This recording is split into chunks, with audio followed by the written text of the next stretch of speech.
A ship's captain and peacemaker from the East Coast gets drawn into a feud between two rival cattlemen after he becomes engaged to the daughter of one of them in 1958's dramatic western, The Big Country. And that's the movie we're dusting off this week on Movie Bones.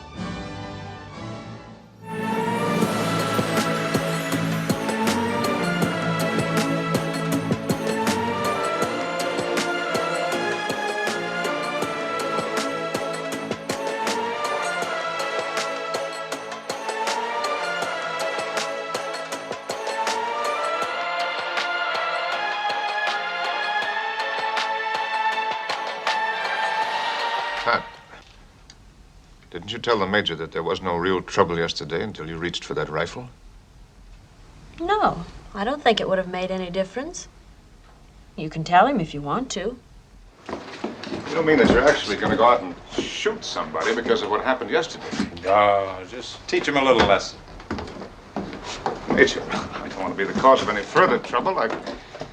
You'd be doing me a great favor if you'll call this off and forget the whole thing. Forget it. A guest can't come to my house without being attacked by drunken rowdies. It's about time something was done about it. But there's nothing to settle. Not this way, anyway. Now, look, Jim. What you don't realize is that the nearest law is at the county seat, 200 miles away. You can't call a policeman here. You have to be your own law. Well, that may be so, but nothing happened yesterday to justify this kind of a war party. Jim, you're new here and you don't know this country. You'll just have to trust my judgment. Major, you're riding on the Hennessy's for reasons of your own. Not because of anything that happened to me. Okay, Ryan, so this is going to be a little odd because our usual setup isn't available to us. We're having internet troubles this week, folks, and will probably be for a little while, but we're working our way around them. But this week's film is The Big Country, and I like Gregory Peck's character in this movie. And I'll start with that because that's going to be like the highlight of the film for me. I think we both agree that Gregory Peck for us is the heart of the film, right? Oh yeah, absolutely. I would even go as far as to say like the movie suffers a little bit when he is not on screen. There is a negative effect when he is not on the screen itself. He is the central figure, so you wouldn't expect him to be off the screen for too long, but that did point me in a certain kind of critique that I have of the film overall. You know how in most films you'll get, if you have subplot, you have the main plot and you have the subplots, and then the movie will do it like a slice and dice. It'll intersperse the stuff that's relevant to plot A with the stuff that's relevant to plot B. And in this case, it kind of just doesn't do that. It's a better way to say it is like it just kind of chunks whole strings of one plot going together at one time, and to the point where I actually started to kind of wonder what's going on in plot A or what's going on in plot C, because there are these other things. And it's like, and it just dwells so much. It's like, well, shouldn't there be something going on? Like, what happened to that? It's like, because you feel time passing, but there's other things were supposed to be going on. The audience needs those check-ins, and the movie doesn't seem to want to do that. Because it made me think about who the person is that has created our movie. William Wyler. Oh yeah. So we've seen this. Yeah, we've seen his movies before. Okay, so obviously we've seen Roman Holiday. Yeah. To my best guess, I'm looking at all of his movies currently, and he has done two epics back to back. The Big Country was first, and Ben-Hur was second. Oh wow. Yeah. Ben-Hur is, when you think of epics, that's one of the ones you think of. I don't see anything else that you would consider an epic like that. And that's what I'm getting at here, is that you almost wonder if he looked at this not as I'm going to do this and then do Ben-Hur. If it was one of those situations where he's sitting there, he's like, okay, this is what I've learned from, the good and the bad of the Big Country. And now I'm going to be like, now he can do Ben-Hur. And because Ben-Hur is like, it's a loved film. I love Ben-Hur. It's an epic film. Yeah. We haven't done it yet. I feel like we'll do it at some point in the future. But it is definitely an epic. This is meant to be an epic. This is 100% meant to be an epic. You do kind of wonder, almost, that'd be difficult to do. Almost want to watch these movies back to back. Oh, boy. And then see spend 6 hours of your day, a little bit more. I couldn't, yeah. Yeah. But and then figure out what he did better from the second one and everything. but I felt the weight of the 2 hours and 45 minutes or so very heavily, in part because of that. This can definitely be a slow burn type of movie. Surprisingly, this is a Western, people. And, when you think of Westerns, I will say this. A lot of times with Westerns, what we think is like action, not always action, but, a lot more action there is anything. This movie actually does not traffic in a lot of action. The action sequences, they're few and far between. They do mean something to the story. There's four, we'll go four major action sequences in this movie. Now, another movie that we're going to be discussing soon is Hang 'em High. Yeah. And there are action in that movie is like an hour and 30 minutes, and you have way more action sequences in that movie than you do The Big Country. Yeah. I do think there's some reasons for that. I think this is a fair enough critique of it, where you're sitting there going, this is a slow burn. Yeah. Like, you might even consider at times pausing, stretching your legs, going to get a snack, and then coming back. I mean, and that's fine as long as, and here's the thing is, I was invested in Gregory Peck's, his character's intelligence. They try to get him to ride or trick him into riding this unstable horse, this untrained horse. And he's able to see through that. But eventually he does go back and ride him, but he's able to see through it. And so that means he's really intelligent, and he's able to use that intelligence to kind of find ways to avoid conflict where conflict is unnecessary. And so it's like, that was the most interesting part of his character. The fight with Charlton Heston's character, first of all, it felt kind of, I'm not sure, I'm still not a little unclear as to why he felt it was necessary at that point in the movie, because at that point, he's already kind of cut himself off from the relationship that ties him to the ranch in the first place. At that point, he's made himself a free agent. And so, but he felt his need anyway to go out of his way to have one last confrontation with Charlton Heston's character. And I'm like, I see what he was trying to do at the end of it. It's like, I'm going to tame you like I tamed the horse. But for what larger purpose at that point, I am unsure of, because it's like, I just didn't see where his goal fit into the bigger picture. He could have just let Charlton Heston character go and go out with the woman, I guess, that, who he ends up with at the end, at that point, because he comes into the film. The whole reason he's out here is because his fiance is the daughter of this big hotshot cattle rancher, lives in a basically a plantation style home in the middle of the plains. And so it's like, when that goes south, he finds this other lesser, poorer woman who just happens to own her dad's land, who she can't manage her on her own. And he ends up with her instead, and that's fine. But at that point, it's like, I don't see what ties her back to Charlton Heston's character, the need to actually have a fight when he's done such a great job of avoiding the fight in the first place. I get the taming part, that was his more peaceful solution to Charlton Heston, but I didn't see the need for it at that point. And then the film started to really lose whatever kind of investment I had in his character, because then we end up at the fight. And the fight at the end, it felt manufactured. It didn't feel needed. It felt like he was this is the thing you do in a Western instead of this is needed. I wanted them to find a solution that actually relied on what we've learned about the character. And this is the one scenario where the classic Western shootout at the end doesn't make any sense for this character. You know what I mean? Yeah. So, thinking about it, and I haven't read anything on it, I think this is actually based on somewhat of a book. A lot of Westerns are. Yeah. Yeah. This is actually, I want to say it's based on Ambush at Blanco Canyon. Now, that's not a book I've ever read. I want to make that very clear. Maybe part of the theme, I know lesson and theme mean basically the same thing, but one of, something you could take away is like, why did that fight have to happen? I think part of it is that he is slowly ingratiating himself into the world of that particular world. So it's, little by little, it's like, what is the first thing you must do? You must learn how to ride a horse. He does that on his own. He figures it out. Every other situation he's in, he ends it as peacefully as possible. And he's got this one situation right here where he's just, I'm not saying he's fed up with the guy, but maybe it is partly he's fed up with the guy. I don't blame him for being fed up with the guy, but,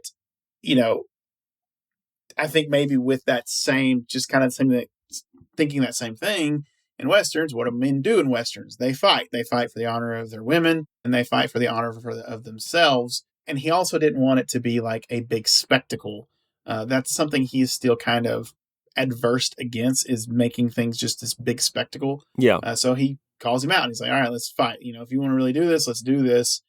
And it doesn't end with he kind of, he obviously, I think he wins at the end, but it doesn't necessarily end with like someone being knocked out. It more or less ends with that mutual respect between the two after the fight is over with. And then they're able to kind of go their separate ways. But that would be the argument that I think I would make.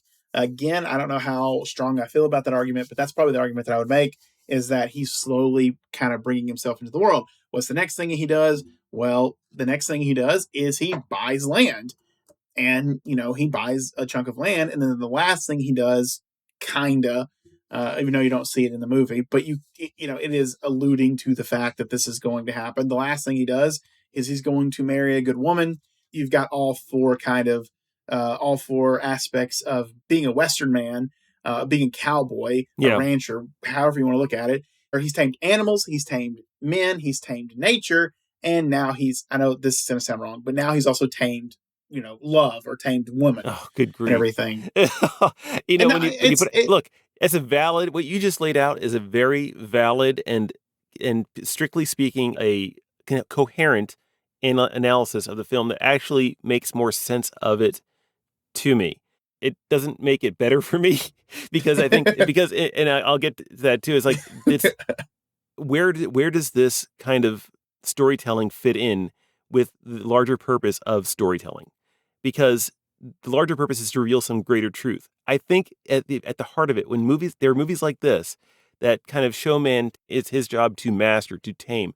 And yes, I know that people who have biblical references for, subdue the land, but also they kind of don't take into the other fact of that it's like, you're more of a gardener and a tender than its master and slave master, which is what a lot of people take it as. And the slave master approach to taming things, the subordination rather than the bringing to fruition, is the delineation that I take issue with in a lot of Westerns. And I think what you just described is perfectly accurate and also makes me hate the film a little bit more. So it's like, it's just not a good moral. I think at the end of the day, it's a bad reading of, not to say privation, but a misinterpretation of a truth that, when taken this way, leads to bad things. And it's on display here. It kind of just leaves that sense of unease in me. I can understand that. I don't know if that was the original intent. It sounds perfectly logical to me. What you just said makes I was tracking a certain theme up to a point of the whole taming thing that you were going on. I didn't necessarily extrapolate it to the extent that you did, although I can see it now in hindsight now that you did.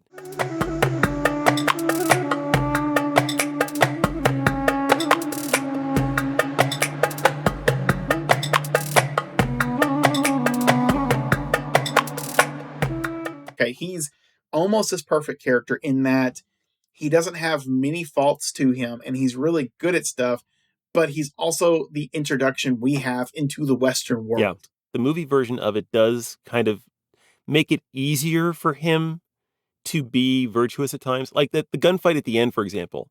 It's like, okay, maybe he's backed into a corner. First of all, I don't think he was backed into the corner the way that he probably should have been, in terms of having to come to terms with, this is going to be something I have to do. When Pa Hennessy basically gives him an out, saying you don't have to do this. It's like, no, I'm okay with the method that your son has chosen for me to fight him in. It's like he passes up the chance to take the way out there too. But at the same time, it's like when he actually gets to the duel part, he doesn't draw first. The other guy surprises him, grazes him, which gives him the moral high ground by default. It doesn't challenge his morality. Shooting the ground at that point and basically using his shot to give mercy isn't a challenge for him at that moment. So it's like that part does make him a little bit of a Gary Stu, because the movie doesn't challenge him the way it should. I think he's not completely a Gary Stu, because the actual, like, if you want Gary Stu or Mary Sue as a derogatory, as a fault in a film, is usually when a character is not just universally skilled, but also universally loved and admired too. In this movie, he is clearly not that. So it's like, Yeah, that's true. otherwise every flat arc character, including like Captain America, would be a Gary Stu because he doesn't change. Captain America doesn't change. He's Captain America. Yeah. And he's not a Gary Stu. But the point of those arcs is that they're always the world is always constantly testing their resolve to be good people or to hold on to their virtues and morals. Yeah. In this case, yeah, it's like, but in this case, the film kind of does that a little bit. Like I said, it doesn't challenge him when it should. It makes other characters weaker. The other characters in the film are universally bad, and so it makes his virtue kind of easy. In that sense, Yeah. it's not complex. Whereas in the movie we're about to watch with Hang 'em High, they do a lot of complexity that I like, and we'll get to that next week. We're doing Hang 'em High. I'm going to talk more about this when we get to that one, but kind of on the same, not on the same subject. That's probably kind of a different subject. I do want to point out something else about his character when we talk about like how nobody really likes him. Yeah, And that is true. I think in this movie, like at the very beginning of this movie, everyone treats him like garbage, which that had me actually laughing. Like that is something in this movie I was like, I would turn this around. Like, I understand. Me personally, I am from the South. You have been all over, the South, the East Coast, Yep. the Midwest, which I think is phenomenal. Like, truly, I do. But like you've been all over, and so you know what it's like, being a fish out of water in a sense. Oh yeah, I do. In that way. And something I also that being said, while we can be fishes out of water for a variety of different reasons, I think this movie would serve us more if his character wasn't a ship captain. Like what I mean by that is like, oh, okay, he was like a banker from the East or something like that. I'm sitting there thinking like have they never been around a boat before? No, well, clearly not, because like, have you ever seen anything bigger than this big, beautiful land? It's like, yeah, two oceans. It's like you didn't know that there were.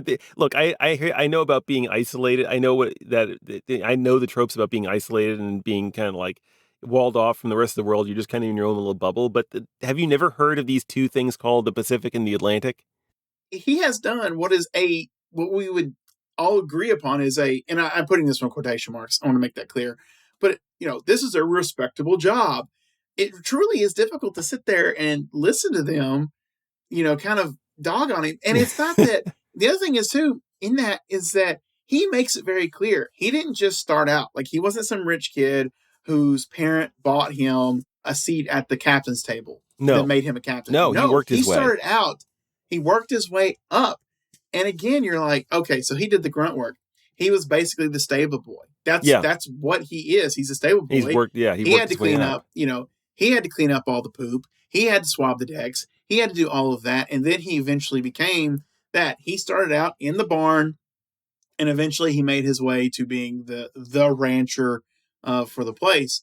Like, that's the same concept. And the fact that for a lot of turns, they're sitting there going, you can't handle this.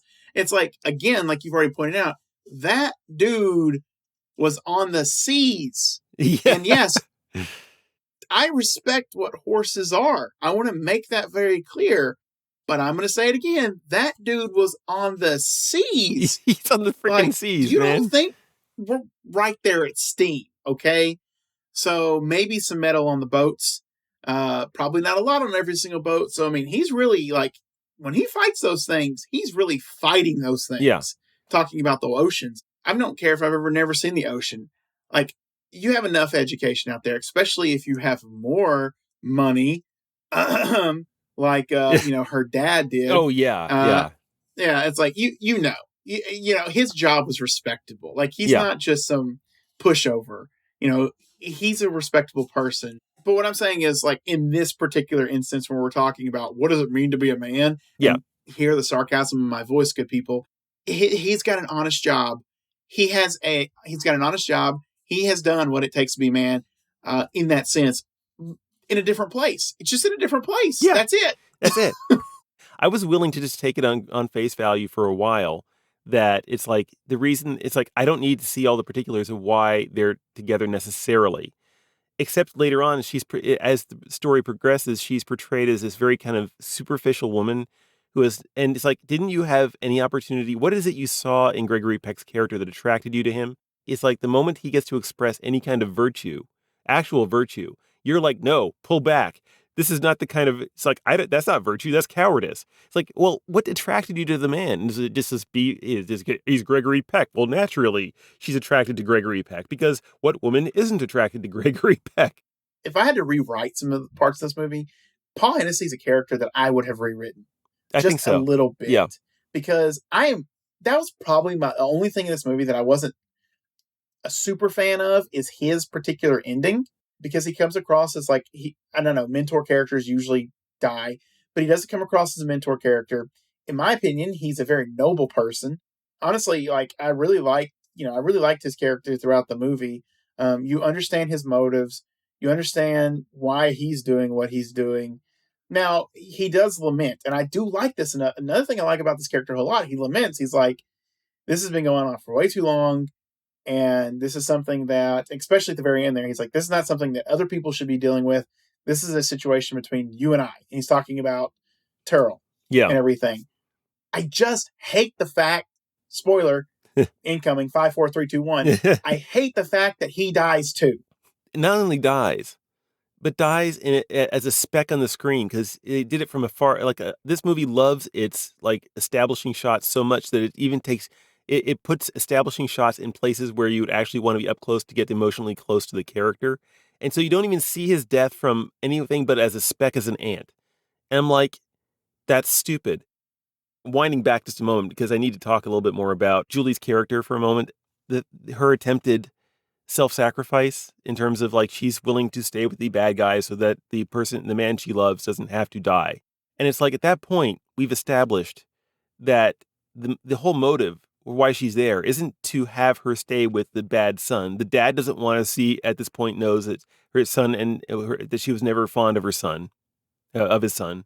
There's no motive for him, and he's the one still in charge at that point. If the son was in charge, yes, he probably want her as her as a prize all on its own.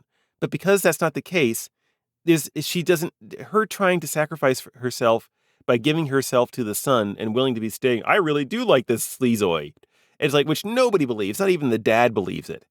Why she's willing to hold on to that lie, a self-sacrificing quote unquote lie for so long, it makes her character dumb. It makes the plot dumb at that point for her part of it. It makes it dumb, and it sucks me out of her arc, or it sucks me out of the story even more at that point. Right when the film's getting to the climax, right when it's supposed to be getting to the good part, right? And so it's like, yeah, go ahead. I see what you're saying. And again, like, I don't know, hard to defend this point. I see what they're doing with it. Like she believes it's going to happen. I don't think she's worried so much about Paul Hennessy as she's worried about his son. And I think the fear is she knows that Gregory Peck's character is going to come up there. And that's what she fears for the most. She fears for his safety, him coming up there. So it's like if he comes up there and tries to get her back, and you're just going to start this whole entire spat that she does not want to happen. She also knows that the Terrells are coming. They'll be on their way as well. And she's also like with her grandfather. Was it her grandfather? I'm pretty sure it was her grandfather. Her grandfather did everything he could to stop from this whole stupid feud from continuing. Yeah. And that's what she feels in it. Now, is it perfect? Again, I think there's a lot of this story that is not perfect, that like you go and tweak a few little things here and there, and you do give that emotional weight to it. Like, this is going to sound wild, but one of my other big critiques of this movie is, and famously, famously, I'm sitting here going, man, that long of a movie, whoo, like, I don't know about that. But I was sitting there thinking, I was like, this movie probably needs about a good another 30 minutes to it. Oh, so no. that we can understand, but no, hear me out. Okay, I'm listening. 30 minutes. 30 minutes so that we can understand the characters just a little bit more, because like we've already talked about, it's we've got a lot of things, it's a slow burn, we have a lot of things happening though, and so we don't really understand some characters and why they do certain things. And then you have characters that are they're not there for long, not long swaths of time, but they're not there as often. So it's like, give me some more details about her character, because like I thought she was fantastic right out the gate. I thought, no, this is a good character. Not just because I thought she was love interest, but, she's there, and then we don't see her for like another 15, 20 minutes before she shows back up in the movie. Yeah. You forget And, about her. I forgot about her too for a while. give me a little bit more of her. Give me a little bit more of, his fiance at the beginning. Why is she the way she is? Charlton Heston's Yeah. character, because I thought one of the great things about this movie, and again, I was sitting there watching, and I was like, oh my gosh, this would have been so much better if they stood 10 toes down when he and his guys said, we are not going with you into that canyon. Yeah. I'm sitting there going, that is the right move. I know. Let the old man go alone. And then they show up, and I'm like, yeah. Like, and his was like, okay, here's the opportunity to actually show one of the effects Gregory Peck was having on the world around him, right? Which is the arc Yeah. I thought they were going with, is that his character was going to impact their characters, and maybe that would be the thing that brought resolution, and that was going to happen through perhaps Charlton Heston's character. And it looked like they were ready to halfway commit to it, and then they abandon it. They go back on it, so everything is undone with his character. And for no apparent reason that I could discern. They needed the whole pack of the Tyrells, his whole pack there to shoot down the Hennessy guy, which we agreed shouldn't have been done in the first place. So it's a doubly negatory experience. It's like, you guys shouldn't be here. He should still be alive. There's an easy way out of this, folks. Just don't do those things. I think the film doesn't necessarily need more time, especially at the 2 hours and 45 minutes mark. Because, and I'm going to point to something that's in the Hang 'em High that we are going to be doing next week. There is a bit in Hang 'em High, like at the 2/3 mark or something, where the bad guys, what's left of them, the group of the bad guys that hung him in the first place, are having a little confab among themselves around the fire about what to do with the situation as it stands with, Clint Eastwood's character. And they actually disagree. But during that disagreement, you actually get some third or fourth tier characters that, with a line or two of dialogue, gives them an entire perspective on their life. And it doesn't take more than a couple lines of dialogue. It's like seconds long. And yet I now know so much more about them and the richness and the theme of the story that it's going for because of that too. So you can do all the things. I do believe all the problems we're having with in terms of not establishing this, that, or the other thing about this, that, or the other character could have been solved with better screenwriting instead of more time. I think that's just a more concise level of attention to the script.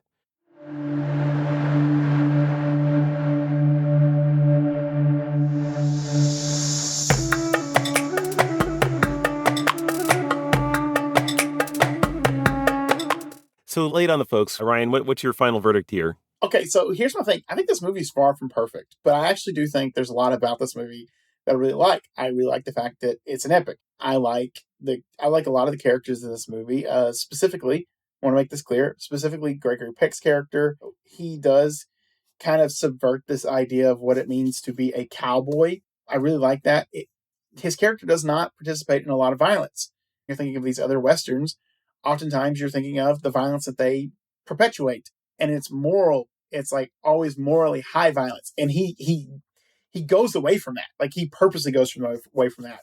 The only time he's truly violent in this movie is when he gets into a fight, and that fight does not end in anybody's death. In the duel, I love how his character interacts with the duel. Could it be a little bit different? Yes. Do love the fact that, when he had the opportunity to get what was rightfully his, which is a free shot off at this guy, he chooses to shoot the ground. And I absolutely love that about the character. I think I think there is enough tension in this family feud that we've got going on that is there to really, that resonates, something that we can understand. It's Hatfields and McCoy-ish. It's not to say that they're the only people that ever had a family feud in America. No, but it's a nice shorthand for it. Yeah. But I really like that. And I also like the fact that you have other characters that are a part of that feud that are sitting there going, why are we a part of this feud? Why is this as big of a deal? I love that. I actually love that about this movie. I like the set pieces. I like the acting. I like the story for the most part. It's not perfect, but I think it's a solid. Trust me. Like, if you're looking for a Western, especially if you're an epic fan, or fan of epics, but I give it a trust me. You come at it from a very valid perspective. For me personally, I'm gonna come back to certain things. I do the one thing we agree on the most is Gregory Peck's character. I even agree with the Pa Hennessy that he's like a runner-up for like the most developed and interesting character besides Gregory Peck's character. Wish they would have done more with him there. I think that the visuals, the actual cinematography is stunning. Although I do think that the cinematographer gets a little carried away. It adds to the length of the film. There are shots in this that just kind of they linger on shots, especially establishing shots for some reason, for like several moments past the point of like you're almost looking. It's like I know you're interested. This is beautiful. This isn't an art gallery with a. It's like I'm even in an art gallery. I'd be moving on to the next picture by now.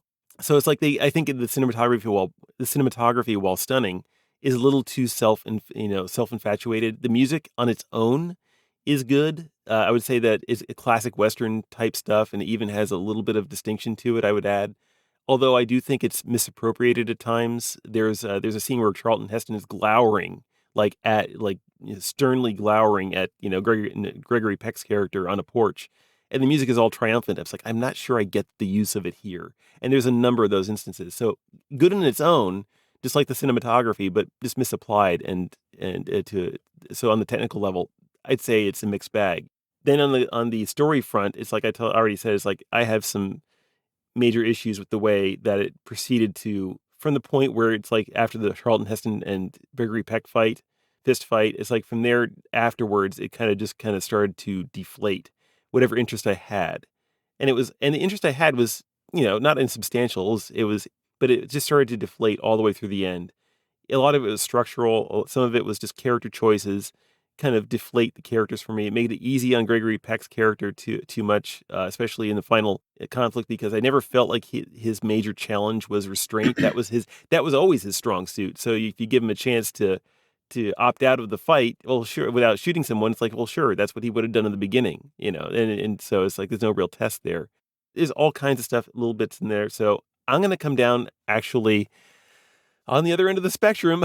I'm between Don't Look at It and Bad Dates. I'm probably never going to come back to this again. I really, it's like it was just that much of a letdown at the end. And next week's film, ironically, is going to produce some things that have in common with this, but also a lot of the reasons why I think there's a big difference. I'm glad we're doing these two films back to back. I think it's more illuminating to some of the things I'm trying to get across. We'll talk more about that next week. But yeah, between Don't Look at It and Bad Dates, this is one of the big ones we've had a divergence on, folks, and it's kind of fun and entertaining to kind of to spar, not to spar, it's what I mean. We're friendly sparring, so but it's fun. Yeah. It's fun that way, and I enjoy that. So, in any case, at this time, we like to remind the listening audience out there that if you're having a good time, with Ryan and me dusting off these old movies in search of celluloid treasure, please do like and subscribe and comment. And of course, follow us on your podcast purveyor of choice. Tell us what you think we got wrong, because we're humans, and clue us in on a few titles you'd like us to see cover on future episodes. As long as they are available for free on Tubi, because this adventure comes with no strings attached. And between this movie and the next one, actually, that no strings attached thing is going to get put to the test, because I just noticed that both Big Country and Hang 'em High are kind of leaving in a couple days here. So, on Tubi. So, but we do link to them anyway, because they always come back eventually. So, Ryan, since we've already pretty much forecast what the next week's movie is, why don't you go and fill them in on the remaining details? Yeah, so like we've already said, the next week's movie that we're watching is Hang 'em High.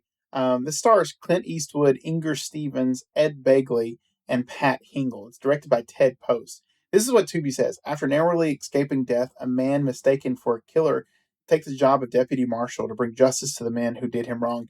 And let me tell you what, folks, that happens like in the first 5 minutes of the movie. Like, Yeah. It is kind of shocking how quick this happens in the movie.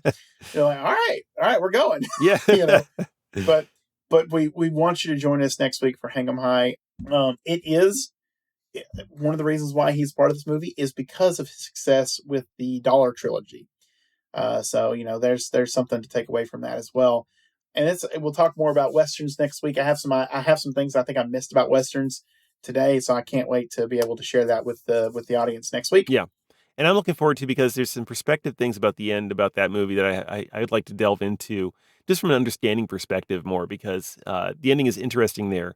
So anyway, I can't think of anything else to talk about this week. I think we've really, we wrung it dry. So until next week, folks, we'll see you next week. And Ryan, I'll see you next week. Okay, man? See you next week. All right. Bye-bye, folks.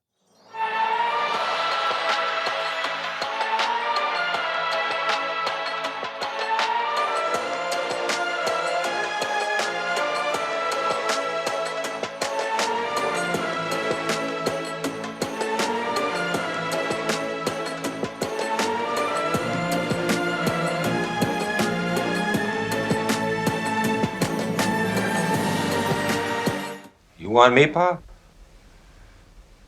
Before you was born, I did.